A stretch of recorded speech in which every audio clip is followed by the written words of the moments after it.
En el año 2025 se van a presentar eventos muy importantes a nivel internacional y nacional.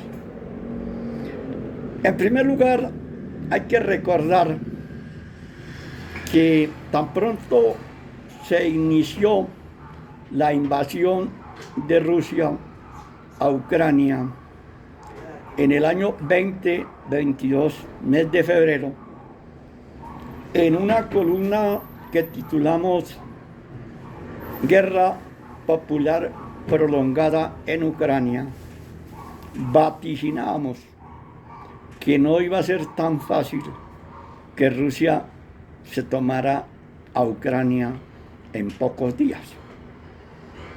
Y el año pasado también planteamos que la guerra entre Ucrania invadida y Rusia se iba a empantanar, algo que sucedió en el 2024.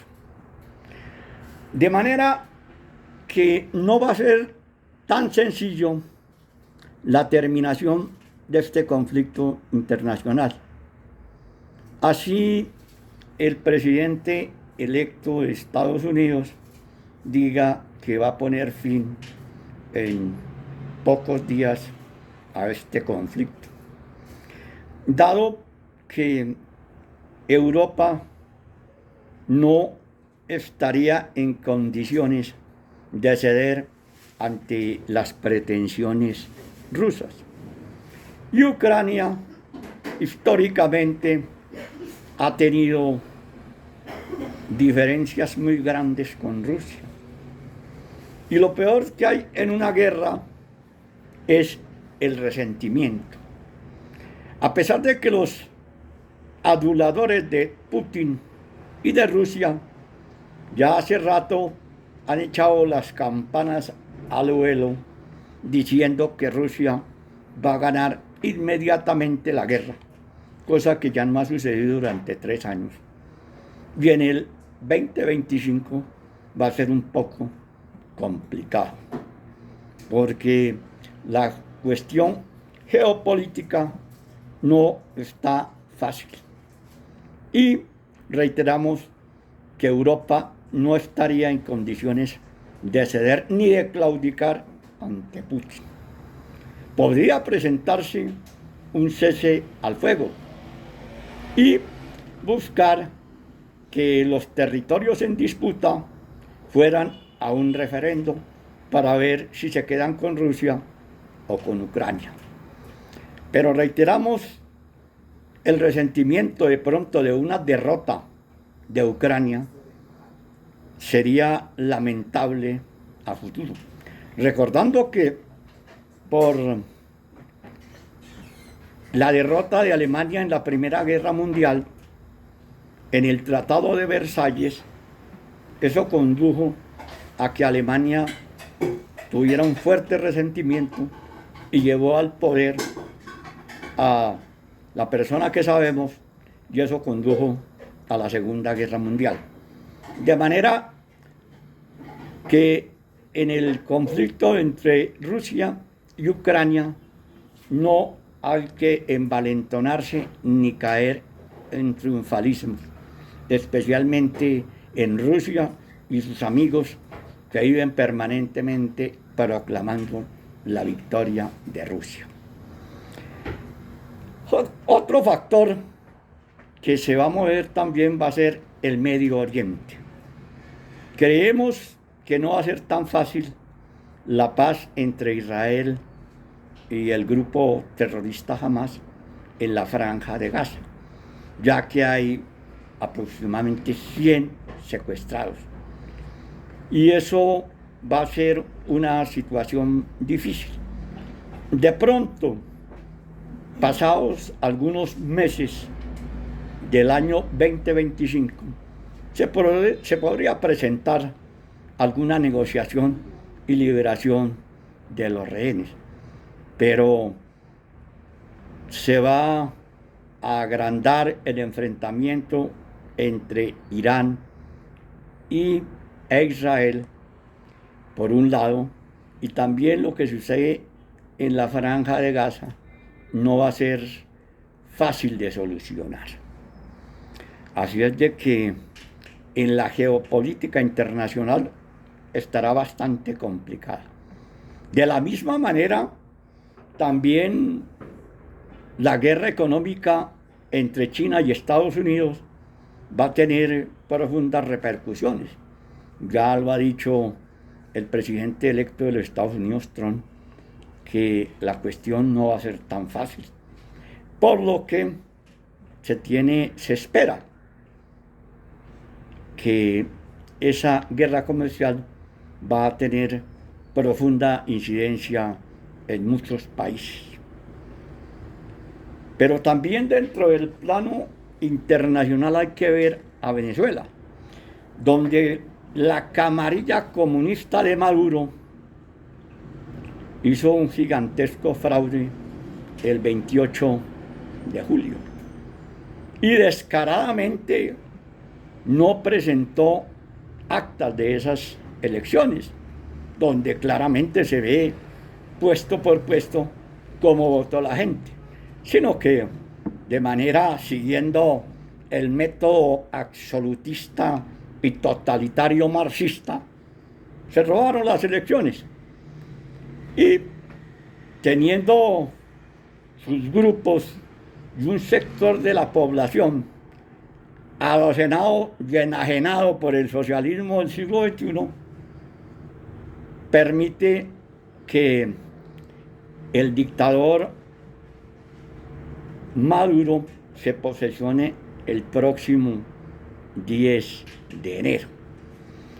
Pero también ahí surge lo que va a suceder cuando Donald Trump asuma el poder. Porque sabemos que el nuevo secretario de Estado, Marco Rubio, va a ser una persona intransigente frente a la camarilla comunista venezolana que dirige esa dictadura.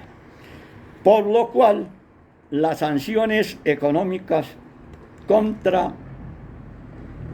Venezuela se van a incrementar grandemente, lo que va a ocasionar el aumento de los refugiados venezolanos y la crisis en ese país.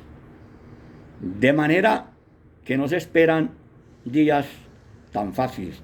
Lo mismo va a suceder con Cuba, donde el gobierno norteamericano va a apretar más al régimen cubano, que a pesar de que ha estado expoliando y aplastando a la población de ese país, va a tener también grandes percances con el gobierno de Estados Unidos. Y ya en el plano nacional, como dicen algunos seguidores del comunismo de Marx, se pueden agudizar las contradicciones en Colombia, porque definitivamente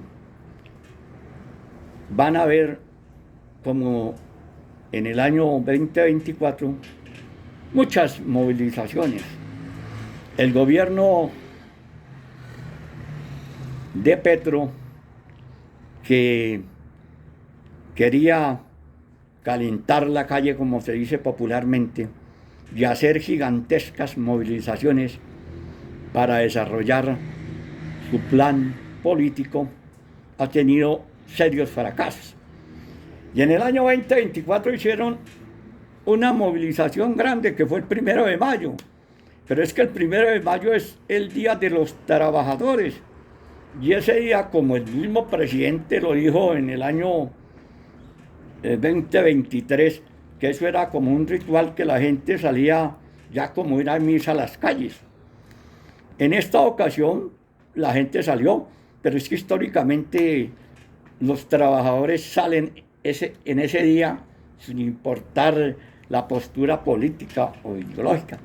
Pero el presidente y el gobierno de una manera oportunista aprovechó ese día. Pero otras movilizaciones que hizo Petro fueron un fracaso.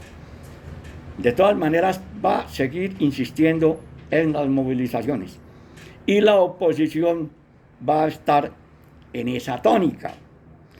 Pero se espera que aproximadamente para los meses de septiembre y octubre vaya a existir una gran protesta social en Colombia en contra del gobierno de Petro, porque ya estaría cerca la campaña electoral, la oposición y otros sectores sociales impulsarían una gran movilización para esos meses. De manera que la cuestión está en una situación un poco difícil para Colombia en el plano de la confrontación política. Las reformas de Petro, la reforma laboral y la reforma a la salud pueden pasar, pero con muchos recortes, porque las condiciones son adversas y difíciles en estos momentos, y sabiendo que por medio hay una campaña electoral para el 2026, difícilmente los contrincantes políticos van a dar su brazo a torcer. Les deseamos a todos un feliz año. Muchas gracias.